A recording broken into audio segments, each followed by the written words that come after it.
Then the other aspect we have is justice and human rights. If we want to skip justice and human rights, then we can go for Art of War tomorrow morning, or otherwise we will cover justice and human rights. Anyway, Alka Pandey madam is leaving. She would be interested in gender, but that will be tomorrow morning. Yeah. Okay. Yeah. So now, because there are people waiting for state and governance, let us go to this state and governance. It has for the first topic Vedic theory of origin of state and governance. Those of you who have studied political science as a discipline in your colleges, in your courses, you know that origin of state is a very important topic there. And there are 5 theories of origin of state. One of the most well-known theories is force theory of origin of state, by which Western political science scholars mean state originated because people fought among themselves. The strongest became the king and the strongest ruled over the weaker people. Do we have this in Vedic theory? Rajyam Veerabhojyam. Veerabhojya Vasundhara is the popular Sanskrit statement used all over Sanskrit speaking people. So, Rajyam Veerabhojyam, if you want to make a note, and Veerabhojya Vasundhara is the same. It is the force theory. Rajya has come into existence because people competed among themselves through their force. Whoever was physically strong became the king and started ruling over others. There is this divine origin theory. Divine origin theory probably finds its existence in almost all the Western literature. Divine origin of language, divine origin of trees, divine origin of everything. When I say divine origin of trees, don't think that I am exaggerating for humor. In Bible it is said, God said, let there be trees, and there were trees. So, divine origin of trees, there is. And there is divine origin of language also they speak about. Recently, in a TEDx type talk organized by the Indic groups in Goa, I was asked to speak about divinity of Sanskrit, sacredness of Sanskrit. Then I was comparing the divine origin theories of the West with the divine origin, the so-called divine origin theories of Vedic people, Sanskrit speaking people. The divine origin theory in Christianity for trees and so on is, they say that there was God, okay, G capital, uppercase G, God, and this God said, let there be trees, and there were trees, okay. We never had such a God. All of you please remember, particularly the younger generation, on the Vedic side, we don't have a capital G God, or even small g gods, or even small g goddesses. We don't have any of them. We don't have gods and goddesses sitting in the sky and saying, let there be trees and all that, nothing of that sort. All the gods you have are with you, you are able to see them. For example, in entire Sanskrit literature, they speak of Kama, Manmatha, Manoja, Ananga. Whenever romance or eros is discussed, anything Sringara, erotic is discussed, immediately the name of Kama comes. They say Kama threw his arrows and they were all in erotic mood. So, all of you have seen Kama, right? You have all experienced Kama. You are all experiencing Kama even now. And you have all experienced Rati. So, if someone asks you, did you see your gods? Very easily you can say, yes, I know my God Kama. I have experienced him. He is with me. He throws arrows on me on opportune moments. And I have seen all his arrows, because his arrows are all pushpas, 5 pushpas. All the 5 pushpas I have seen, and their smell also, their fragrance also I have seen. How aphrodisiac they work, I have seen. So I know my gods. I know Rati, his wife. I have experienced that. We can say that. And in villages, if you see, they say Lakshmi is all over there. They can see Lakshmi in a house. They can see Dhanya Lakshmi in a house. They can see Santana Lakshmi in a house. When they see a highly scholarly person, they say Saraswati is dancing on your tongue. Okay, where is Saraswati? Where is Lakshmi? Up in the sky. Do you get a ticket to Lakshmi Loka, Vaikuntha?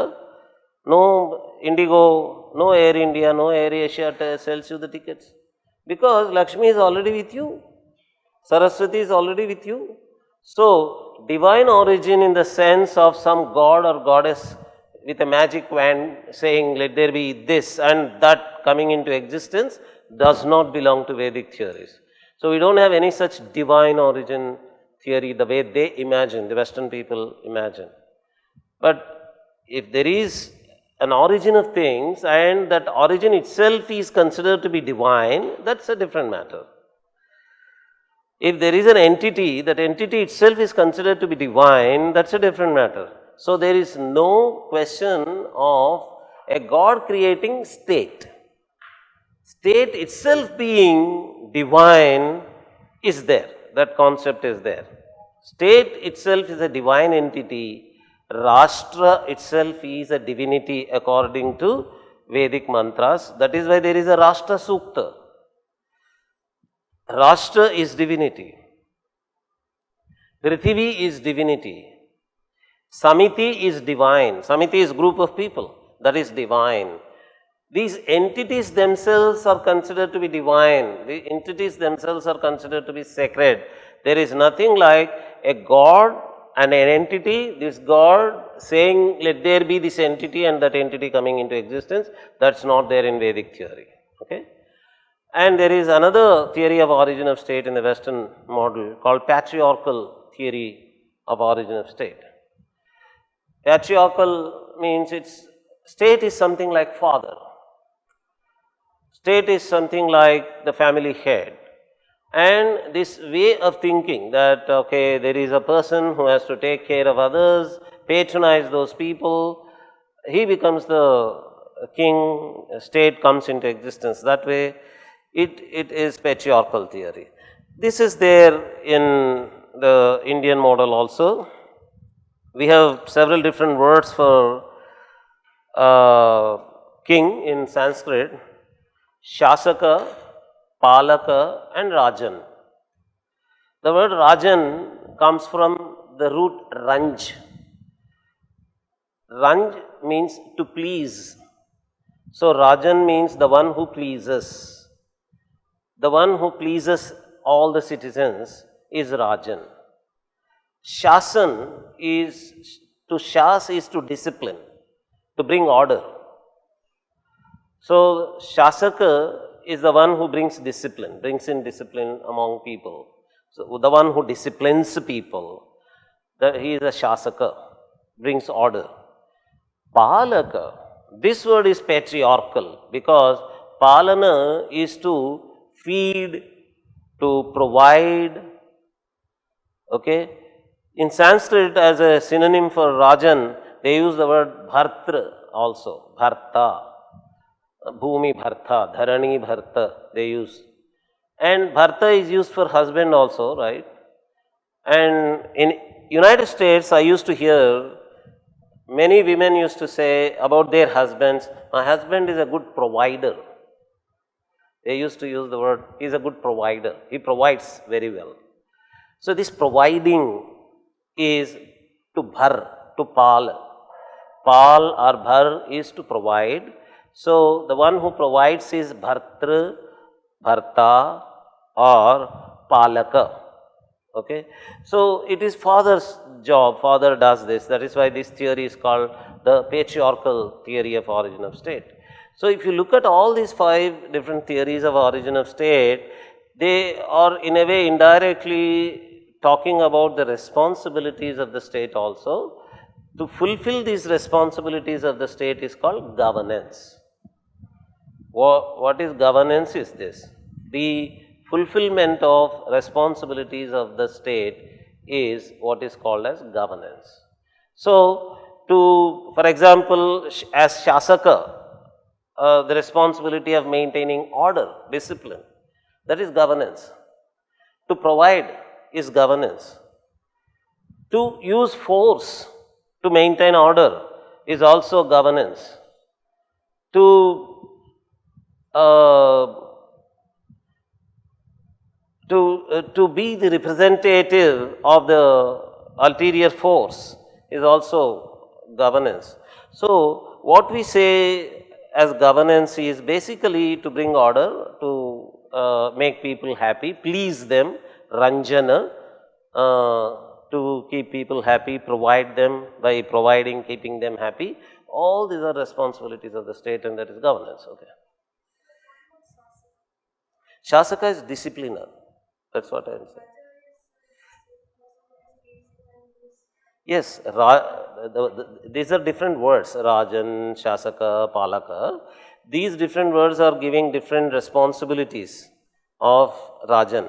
Rajan, the word Rajan is giving the meaning of pleasing person. Shasaka is disciplining person. Palaka is providing person. Provider. Welfare, who takes care of the welfare of the people, who provides everything. Protection also comes under, that is force theory. Force theory is all about protection only. Yeah. So, protection is also part of governance only. Okay.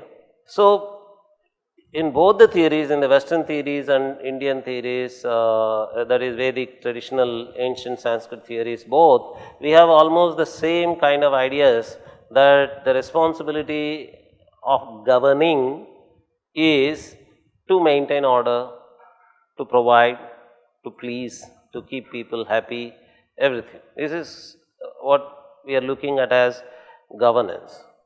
But do we need state for doing this? Do we need a king? Do we need a leader for doing these things?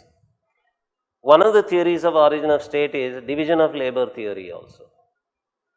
Division of labor theory says that all of us are busy minding our own business, but there is somebody who is interested in taking care of you, controlling you.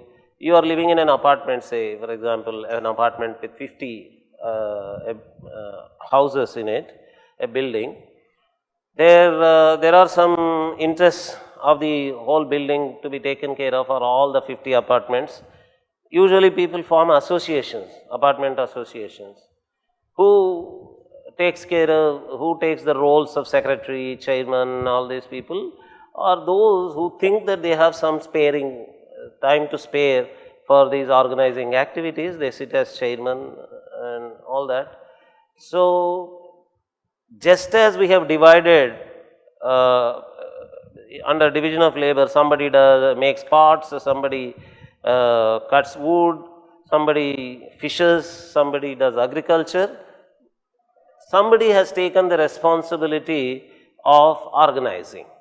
So, state is also part of division of labor under this theory, under this perspective. And do we need such a person? You might have noticed that the traffic police, when they stand at a place, if they see that the traffic is all right, they are taking care of themselves, he doesn't do anything. He just stands there, allows the traffic to go.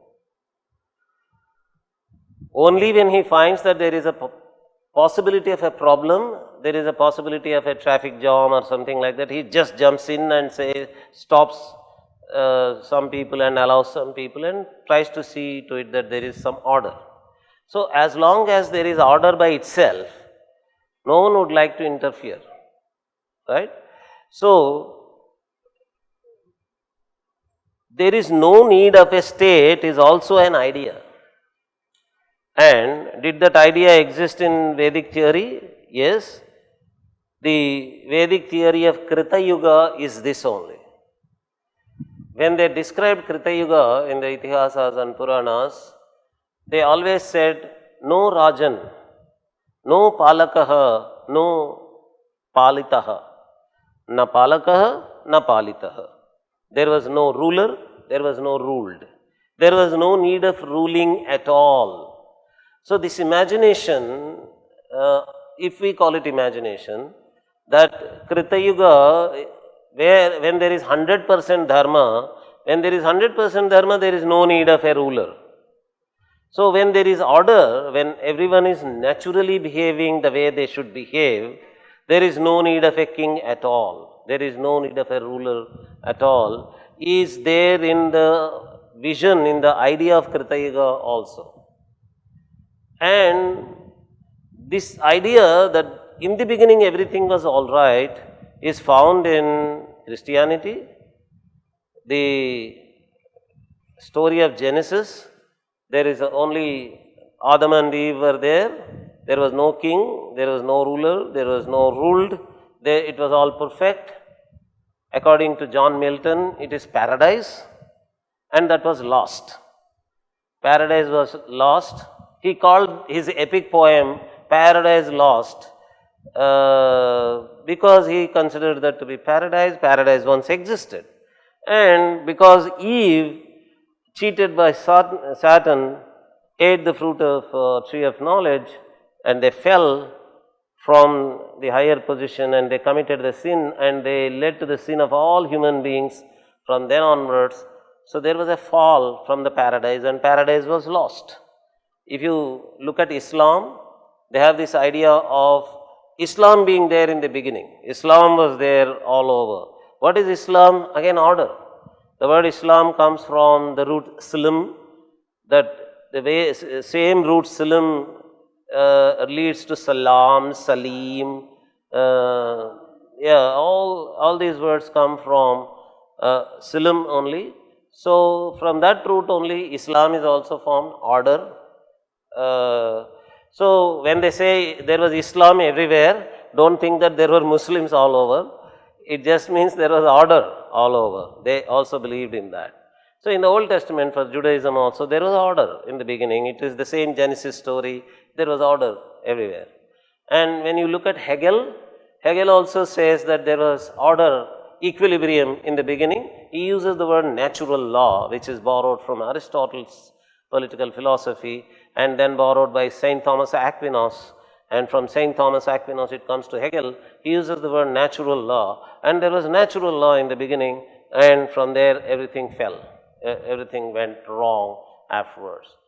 And because Hegel was a historical determinist, he thought that history was a science, and like all other sciences, it has the predictability capacity. And so he thought that he could predict what was going to happen in future, and he thought he found the secret of what was happening in history. He thought that the equilibrium was lost. The natural law, it is a dynamic equilibrium, and that dynamic equilibrium is lost. It is almost similar to Genesis story, paradise being lost and Adam and Eve eating the fruit of tree of knowledge. Most of the Hegel's ideas are actually a philosophy, science color given to Christian ideas. So he made the Genesis idea into natural law idea and then made a fall, and then he said everything will get restored because on the mount the son of Jehovah, son of chief ghost appears and says, I am going to come back, restore everything by shedding blood for you. And it is the same everywhere, the formula is the same. Hegel also says that the equilibrium will get restored after some time. And it is the same in Islam everywhere. Finally, it is borrowed into Marxism. Marxism is, Marx himself agrees that he was only doing Hegelianism in a different way. He said Hegel made philosophy walk on its hands, and I am making philosophy walk on its legs. So he was just inverting Hegel's philosophy into Marxism. So even according to Marxism, there was proto-communism in the beginning, and that was wonderful, that was fine, and because of surplus value, proto-communism was lost, and there was class formation and class struggle had to take place, but every time the rich community, the owner community always misguided the class war and revolution. They conspired every time and avoided the revolution at every stage, right from slavery to feudal monarchy to feudalism to capitalism. At every stage they tried their tricks. That is why the revolution did not come. But this time no one can stop it, because Hegel said this time no one can stop Hitler from coming. For example, he did not mention Hitler, but he said Germany has the responsibility and Germany will produce a person, and that Hitler said, I am that person, and he thought he was restoring the equilibrium, natural law. And you have in Marxism also proto-communism being lost due to surplus value, class formation. Finally, communism again gets restored through proletariat dictatorship, and finally what happens? State is lost, state withers away, family withers away, property withers away. So there will be again the same original position of proto-communism. What was there in proto-communism? There was no state, there was no family, there was no property. That position will again come back.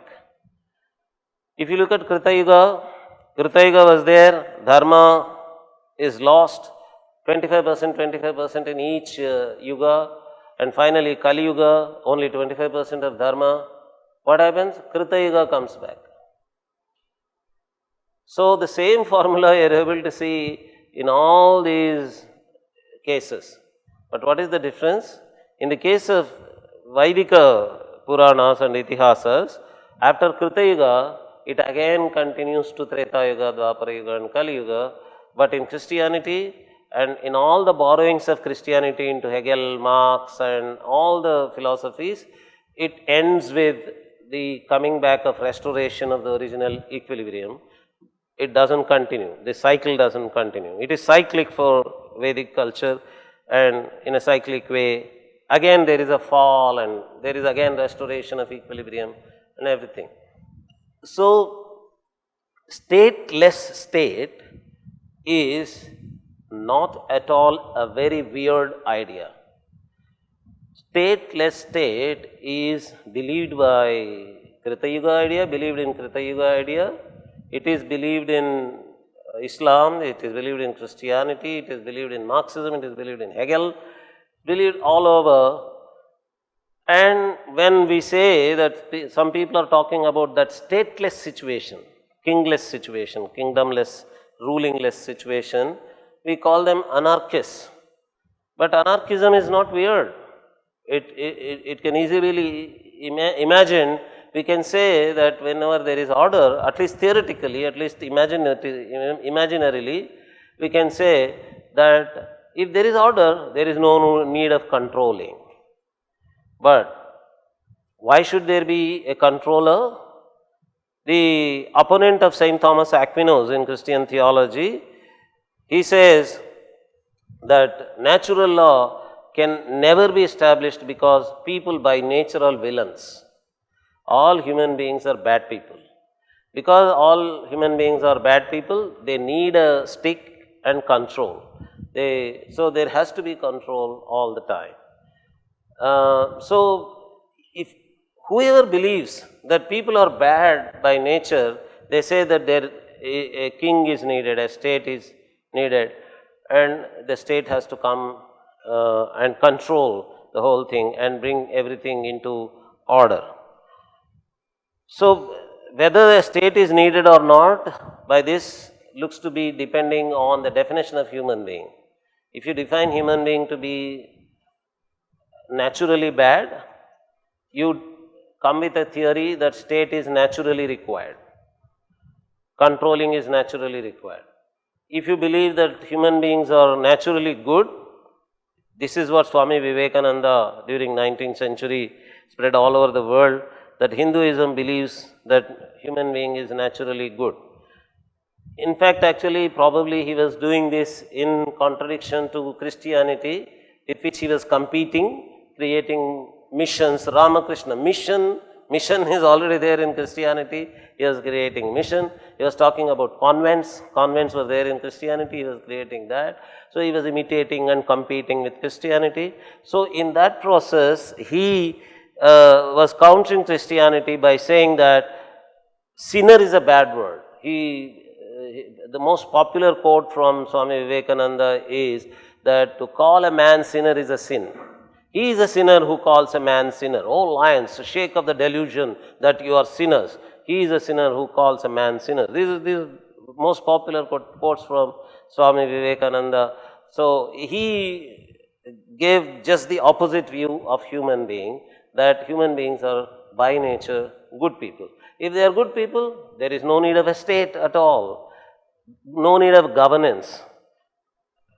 But if you look at Vedic philosophy, whether what Swami Vivekananda said is true, it actually applies to Advaita Vedanta only. It is Advaita people who say that Jivatma is Paramatma.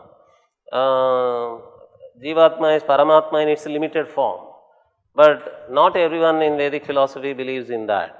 So Vivekananda personally was an Advaiti, that is why he was taking Advaita into a modern political form, and he was sociological form, and he was saying that we are all divine by birth and we are Amrita Putras, we are all Agni. He was, in some lectures he addresses human beings as Agni, hey Agni. Actually that is there in Vedic mantras, that we are all Agni and we don't need any outside control.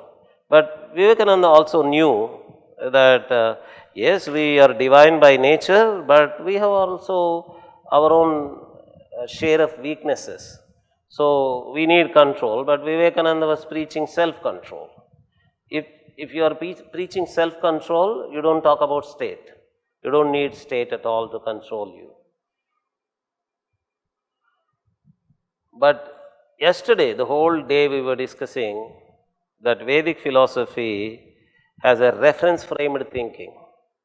We don't believe that this kind of stateless state that is talked about in Krita Yuga, all human beings being good, Amritaputras, Agni and all that, so state not needed at all, is realistic.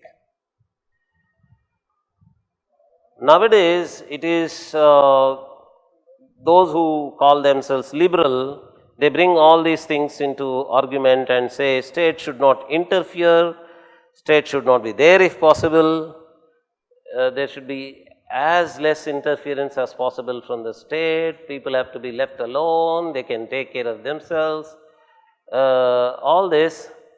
But I was telling yesterday that this is a Rishi argument coming from those who worry about their pockets being picked.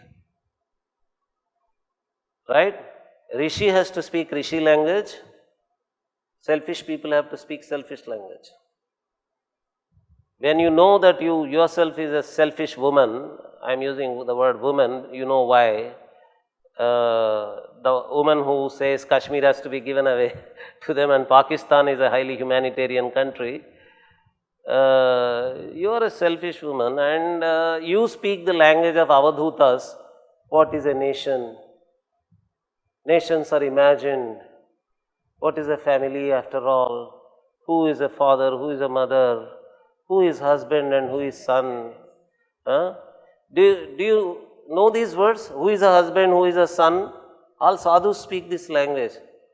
Bharta kaun? Kumar kaun? Bharya kaun? Chod do? Ghar chod ke aa jao? All this Arundhati Roy cannot speak. It doesn't suit her. Because she is not a sadhu, she is not a fakir. She is not the one who can say, leave alone everything. She is like you and me, we are all normal people, grihasthas, grihasthis. So, we are not avadhutas, we are not saints, we are not rishis. So, after all, we need a state. Ordinary people need a state. We commit mistakes, we commit wrongs, we lead to disorder, we need to be ordered.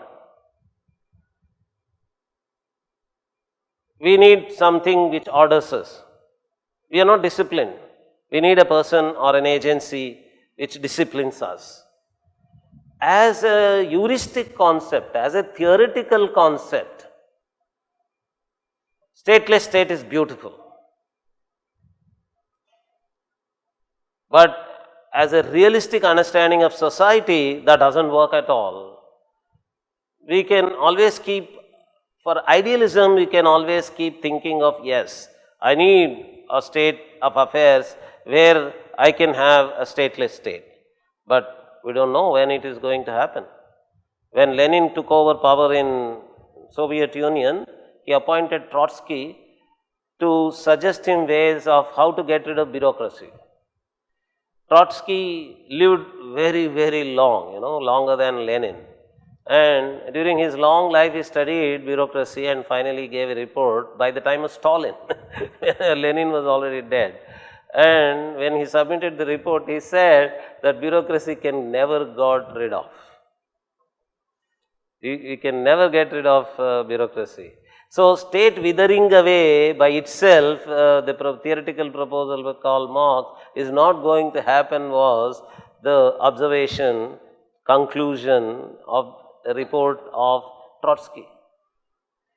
So, this is realistic. State is required. State is required because we are like that. We human beings are like that. We are good and bad both. We have both sides of our personality. We are good in an hour, in the next hour we are bad, and we are good on the left side, we are good on the right side. We are good in the front and we are bad in the back side. We are mix of all things. So, we people, we human beings need the state. Theoretically, it's all right. Stateless state is all right. But realistically, practically, we need the state. And then if once we decide that the state is needed, then we have to see why we need this state, because of our personalities, our personality problems will lead to all kinds of problems, and the problems have to be solved. And we have some needs, those needs have to be fulfilled. So, those fulfillment of those needs and ordering us and controlling us, pleasing us, providing for us, all that we were discussing in the beginning, all that is part of governance. So, governance is required, governing is required realistically, not idealistically, from a very practical point of view, we need governance. Okay? So, this I had to say because when you go out from the class with your takeaway that you talk about state and governance, and when you come across people who say that no, actually I am an anarchist chief minister, and anarchism is a beautiful philosophy, I can sit for a dharna, chief minister sitting for dharna is ideal. I am आम आदमी anarchist ही होता है, मैं भी आम आदमी हूँ, तुम भी आम आदमी हो, आम आदमी अनार्किस्ट ही होना चाहिए. All this, if it comes into discussion, then you should know from where he is coming.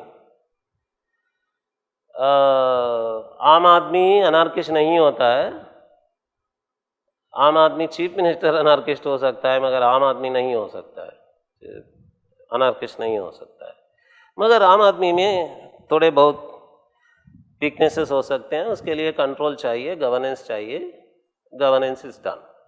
And among all these responsibilities of governance, of controlling, providing, pleasing, like young children, if you say why father is required, if you tell them that father is required to discipline you, father is required to provide you, father is required to please you, father is required to set things all right, children say for providing all right, for pleasing all right, not for disciplining.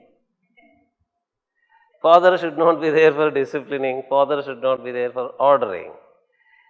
And if there is a professor of a university or a media person or a novelist coming and saying that governance always means providing, governance always means pleasing, but governance should not be police.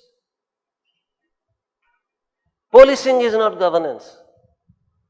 Military is not governance. Security is not governance. Right? This is like young children saying, पापा अब जो कुछ भी दे सकते हैं दीजिए, ATM हो, हम मनी ड्रॉ कर सकते हैं कभी भी, कभी कब चाहिए तब मनी ड्रॉ करना चाहिए एटीएम से. You must please me, you should always cuddle me, making me sit on your lap, but don't control, don't discipline me. Right? This adolescent mindset is coming out in the form of this liberal philosophy, which is saying that there should be no policing, there should be no military. What is governance? Governance is to provide. Governance is to take care, welfare, please, keep people happy. That's all. By what means? Whatever means. Don't beat me. Don't put me in lockup. Don't control me. By whatever means, provide me. By all means. This is the adolescent thinking that we see in the people who call themselves as liberals. The other side of this is also the same belief in no gun control, so that each can protect themselves. This is what the liberal sometimes in anarchists, not the liberals but anarchists. In the US at least, they have this. US has a different history. It's not because they are liberal that they went for gun culture. It has its own history. United States was. Currently, the anarchists have Yeah. that we each will take care of ourselves. See, originally before the British took over India, the Europeans took over India, there was gun culture in India. Gun in the sense weapons, because they did not have guns, they had weapons. All citizens used to wear their own weapons. All citizens used to be strong in themselves, except the Brahmins, except those who were spending time in Vedic recitations and yajnas and all that. They did not need weapons, so they did not have weapons. But general public, belonging to all other communities and castes and classes, they were weapon wearing only. So if you translate that into modern language, it is gun wearing culture only, it is gun holding culture only. But it was deterrent. The weapon holding behavior of all the citizens was a deterrent for other people. It was not easy for everyone to attack everyone. So as a deterrent, it used to establish order in the society. And that is why Rajyam Veera Bhojyam has come, because everyone was wearing weapons. A person who can control all the weapon wearing people with his weapons was becoming king. And king never said, all of you should not wear weapons at all. King was wearing weapons, and his soldiers were wearing weapons, his police were wearing weapons, and the public were also having weapons in their hands. Public were protecting themselves through their weapons and through their muscle power. So this is not a new idea, this gun culture, what we call gun culture, except that guns are more powerful weapons than the swords and knives that these people were wearing, and guns are more dangerous. If license for guns is given to all citizens, they are more dangerous than the older traditional weapons. That's a different matter. But what we are talking about is how we are going to see Vidura talking to Dhritarashtra, or Bhishma talking to Yudhishthira. In all these discussions, we see those Vidura and Bhishma and all these people advising the kings to control, to keep the kingdom under control, to wage wars with the neighboring countries, and to see to it that the borders are highly protected. All these military things and policing things, controlling things are mentioned there in the Rajadharma. And when we read them, today in modern times, people say that this is what is feudalism. This is medieval thinking. That is why they always say wage wars, military, policing, control and all that. But this is childishness, this is immaturity, because any state as part of its governance needs all these things. What is being mentioned in Itihasas and Puranas like Mahabharata about military control and using power and all that is universal, quite natural. It is part of modern thinking of state also. It is part of modern thinking of governance also, is what I wanted to communicate by giving all this introduction. Once you understand this basic principles of polity, basic principles of state, basic principles of governance, you will not be surprised when a rishi or a king advises kings that they should control the kingdom, they should keep everything in order, you will not be surprised. Okay. So, is state necessary? Vedic and contemporary theories we have discussed, and we have words like governance, good governance and ethical governance. These two are new words. Nowadays people use the word good governance and ethical governance. Two questions from me from a historical viewpoint. I don't know whether there is in the Vedic literature any mentions about the origin of state as a reference, state, why the state originated. It is in Yeah, because that might is right and all other things are there in modern literature, in historical literature, but in Vedic literature, because when the population increased, resources are less. That's why people were peace loving actually. But once the population increased, resources are less, they started fighting with each other. Then private property emerged, mine and yours. Earlier it was not there because resources become very scarce. So whether any mention is there. Second question is. So you bought all Marxism, huh? No. The second question Private is. property was not there. Private property came into existence. People started quarreling among themselves, and whether population any increased. mention of that is there in the Vedic literature. Second one, the word governance. What is the correlating words in our literature?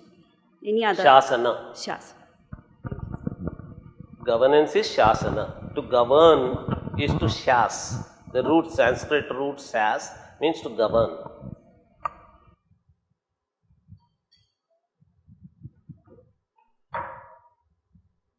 So, governance equivalent word is Shasana. Okay. Secondly, the way you were narrating, that is enjoyable. In modern times, everywhere in social sciences and political science, they speak as though they have seen all this. They had a time machine and they went and they saw somebody.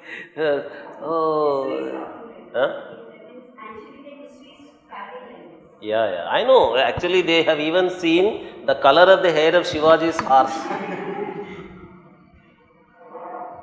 In history books, they talk as though the spot on the face of Shivaji also was known to them, and Shivaji he wanted to take up Simhagad, and when he went there, there was a chameleon walking on the fort, all that. Beautiful story. These are all stories, ma'am. This is not history.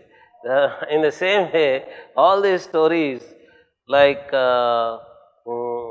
private property was not there and private property came up. Who knows?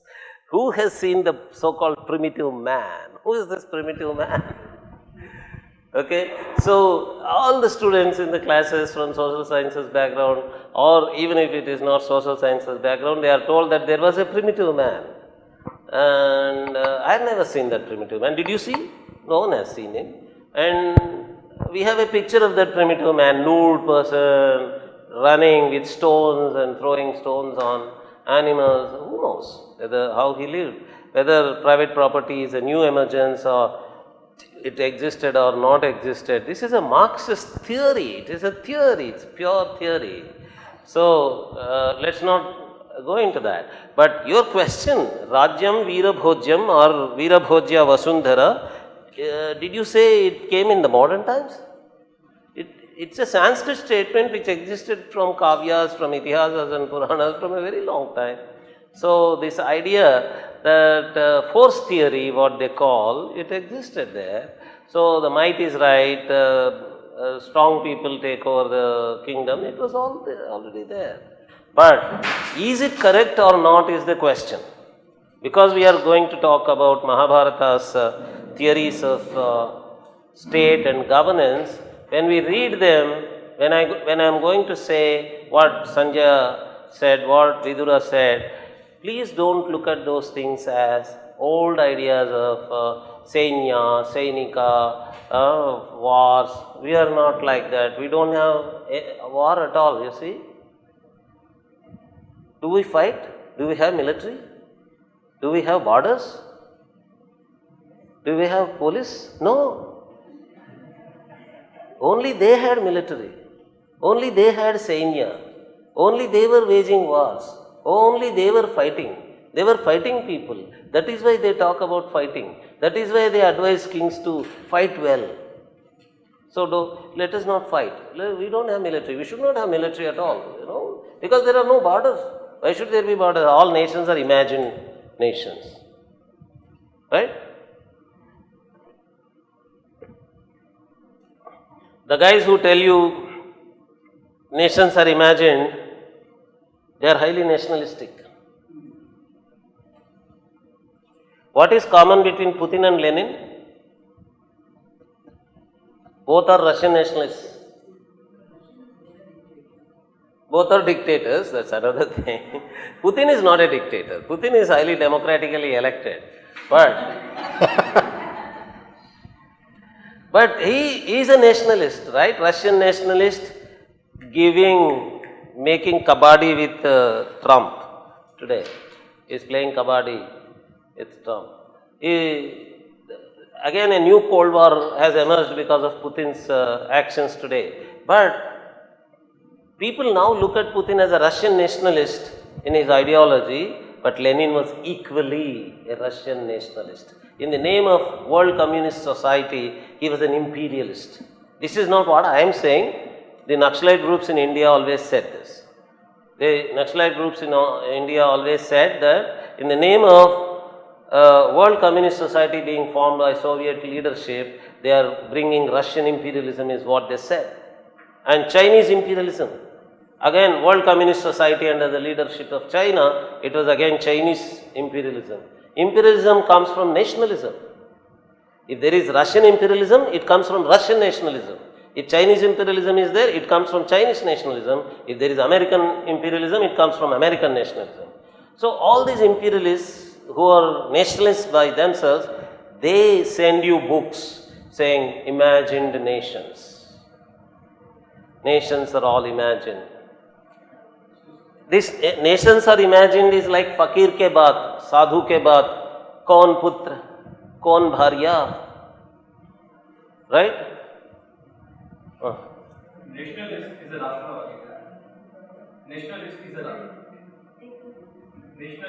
Rashtravari. Yes, nation is Rashtra, nationalist is Rashtravadi. Yes. Okay, nationalists are Rashtravadi. Okay. Can you talk about the social contract theory? Is it relevant in India? Yeah, social contract is another one of the theories of one the origin of state. This state as a social contract has never been discussed in any of the Itihasas or the Puranas. Social contract is an agreement between the state and the people. Ultimately, it turns out to be a promise by the state to the people. Or is there a promise by the people to the state also in social contract? Did you read Locke? Did you read Hobbes? See, all these people, even Rousseau for that matter, they look as though they are talking about liberty. Rousseau says, once the state comes into power, the citizen has to surrender his rights to the state. As long as the state comes into power. The state comes into power through the support of the people only, but once the state comes into the power, as long as the government is in power, the citizen has to surrender his rights to the state. Who have read Rousseau here? Did you? Yeah, just support me. I can quote from Rousseau. He says you have to surrender. For us, Rousseau is liberty, equality, fraternity, romanticist philosopher. Read him. He will tell you that as long as the state is in power, you have to surrender your rights. So people also have a responsibility for the state according to social contract theory. So the social contract theory that we know is all about state as a promise to the citizens. There is an agreement. But the agreement is from the people also to the state. Okay. This in Mahabharata, I am going to read out the shlokas, they don't say people have a responsibility for the state. They always say king has a responsibility for the people only. That responsibility, if you consider that to be contract, if you consider that to be a promise, yes. But because the way king comes into power in those stories, because it is through force, because it is through war that he comes into power, we cannot call it a contract. The imagination of a social contract comes very close to democratic setups, democratic constitutions. But that social contract doesn't exist in those philosophies of governance. One another point, last point that you should remember before reading the Mahabharata's discussion of responsibility of state or governance is that form of the government, whether it is feudal or monarchy or oligarchy or dictatorship or democracy or whatever, ultimately there is a ruler and there are ruled. If there is a highly compassionate dictator, if he takes care of people, there is a good governance in a dictatorial setup, it doesn't matter. And a democratically elected leader turns out to be a torrent. He torments people, he troubles people. For 5 years we cannot get rid of him. He goes on harassing people. And there is a king who takes care of people nicely. That's also possible. It is Marxism, it is because of Marxism that we have got this, we have been fed with the idea that king by definition is a bad man. How can there be a good king? Good and king are contradiction in terms for Marxism. Because kings have to be bad people. But there are people who lived under good kings and are still living today. During British times there were kings, small kings, and under those kings people lived. My mother, they were living under a kingdom, Challapalli kingdom in Krishna district. They saw the good king there. She used to narrate stories after stories, how the king used to take care of his kingdom so well, perfectly well. So, when you listen to the king and the king's responsibilities and all that, please keep telling yourself that it is not king, it is ruler. Whether it is chief minister or prime minister coming into power through democratic elections, electoral democracy, or any other form of government, ruler is a ruler. And ruler's responsibilities are the same. So, form of government does not matter. Forms of government and impact on governance is what I am calling it. Forms of government, for example, don't say that because he is a king, his governance method, his ruling method is different. Ideas for state and governance that are there in Mahabharata are of three kinds. Discussions of state and governance in Vidura Niti, for example, and Rajadharma sections of Sabha Parva, and Rajadharma being given by Bhishma to Yudhishthira. All these are discussions of state and governance in the form of Upadesha. Then the second variety is role models or case studies in the main plot. Main plot is the story of Pandavas and Kauravas. Role models or case studies, sub-narratives. Sub-narratives are the stories which are called Upakhyanas, which are not part of the Pandava Kaurava story. There are many other stories which come as the matter of course in explaining. So, let us start with the role models or case studies in the main plot and role models or case studies in sub-narratives. Let us start with sub-narratives because that is how the Adi Parva begins. Adi Parva of Mahabharata begins with the narration of the Vamsha of Pandavas and Kauravas. That Vamsha is called Chandra Vamsha, and Adi Parva's narrating style is that they begin with Chandra and then they say Chandra married X and there was Y as the offspring and Y marries someone else, and then they go on giving that this one married this one and there was a child, and that one married another person and then there was a child. A long lineage, Vamsha Vruksha, what we call genealogy, is narrated as part of Adi Parva. And during this narration, they stop at some king and say what that king has done to bring name to the Chandra Vamsha, to the Vamsha of Pandavas. They give the details of that king. And then they continue the genealogy. And then they stop at another king and show how that king has become a great person. As part of this, they come to a king called Vasu. Vasu is the word used in the Vedas also, but here it is the name of a king. And in the story, Indra, the king of gods, comes down to felicitate this king called Vasu.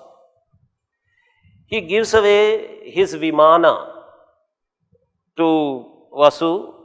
He gives away his insignia, Indra's insignia, to Vasu and says, now I declare you as my representative on the earth. So, the king Vasu is eulogized in this form by showing that he is as great as Indra. What did Indra do? Why he considered Vasu to be his representative? In this story, in the Vasu story, it is narrated that there was a hill called Kolahala Parvata.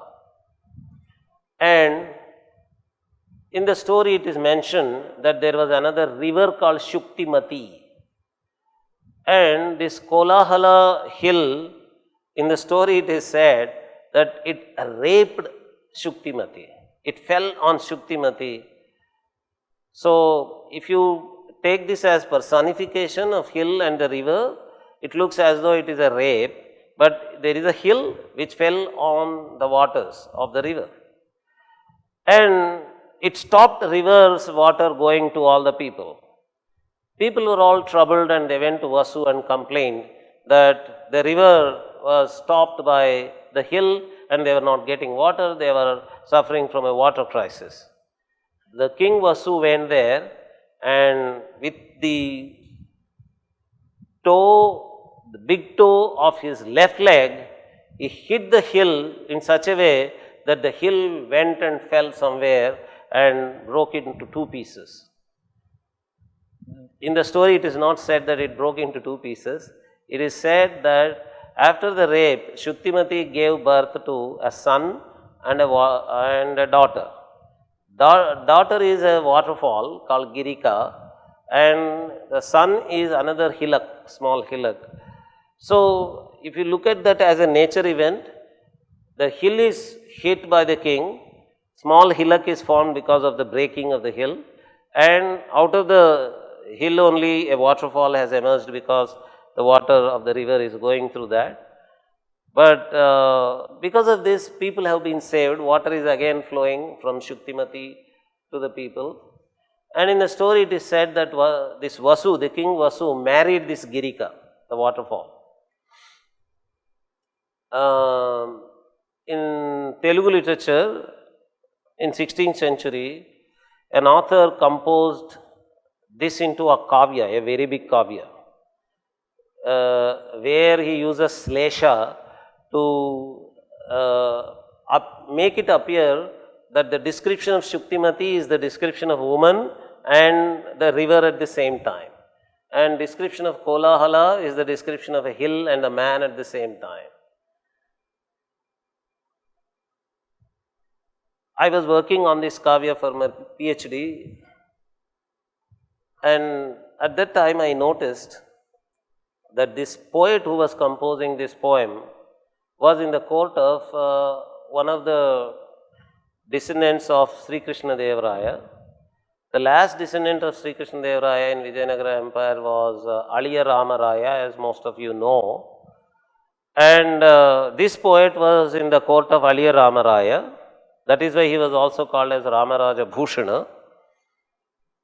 And I was studying what this Ramaraja Bhushana, Ramaraya, Aliya Ramaraya was doing all over the places. This Vijayanagara kingdom is full of hills, and on the hills agriculture takes place. Water reaching those upper parts of those hilly areas was very difficult. But Ramaraya, using the civil engineering techniques that were developed by Vidyaranya. Vidyaranya is a great civil engineer. You should go and see in Hampi. He brings the Pampa water into the kitchen of Virupaksha temple. Inside the Virupaksha temple, Pampa river water is flowing. It is down some hundreds of feet below. It is flowing there. And he makes a pinhole camera inside the Hampi Virupaksha temple. There are many civil engineering wonders that Vidyaranya implements. So, using those formulae, he created irrigation for on the top of the hill agricultural areas. So, this poet was indirectly praising his king by praising Vasu, because what Vasu did was also the same, that because of hills, water was not getting supplied and it was removed. The hill was removed and water was getting irrigated to the agricultural fields. So, he was indirectly saying, O King Aliya Ramaraya, my patron, you are like the King Vasu of Mahabharata, who was providing water to his people in difficult circumstances, particularly when hills obstructed water he created. You are also like that. And what Indra did, I think most of you know this story. Vindhya, the mountain, was highly mischievous for some time. And those days mountains had wings. And Vindhya, because of its mischief, arrogant because of the wings, it was flying all over and it was falling on people and it was troubling people. Then all the gods and goddesses and people went to Indra and prayed to him. Indra, using his Vajrayudha, cut the wings of these hills and Vindhya came under control. So, Indra said, what I did those days by cutting the wings of the hills, you did now. That is why I am passing on my insignia to you, my Vimana to you and all that. These supernatural aspects of Vimana, whether a Vimana existed or not, whether we can believe in Vimanas or not, is not the question that we are attending to. It's a different topic. But the point is that Indra considered Vasu to be as great as himself, and he passed down all his symbols to Vasu. For what? Because Vasu defeated some people? Vasu killed some people? No, because Vasu helped people. Vasu helped people just as Indra helped people. When hills were troubling human beings, when hills were troubling all nature, Indra controlled hills. In the same way, Vasu controlled hills to bring water to people. So, that is why Vasu was felicitated by Indra. So, this story while narrating the genealogy of the ancestors of Pandavas, Vyasa is stopping at points where he finds some good governance being done by one of the kings, and then he says, Pandavas were so great only because they had their ancestors like this. They had the descendants from such great ancestors. So, role models for Pandavas were these. They are the role models for Kauravas also, but because of the narration, Pandavas are the heroes and Kauravas are the villains. We see the features of the great kings in Pandavas only, not in the Kauravas. And we always say Pandavas had the inheritance only because they are the heroes of the story. They are on the Dharma side, Kauravas are on the Adharma side. So, though technically these ancestors were ancestors for Kauravas also, we might at the most say Kauravas did not follow the role models. The Kauravas did not follow the good behavior of their ancestors.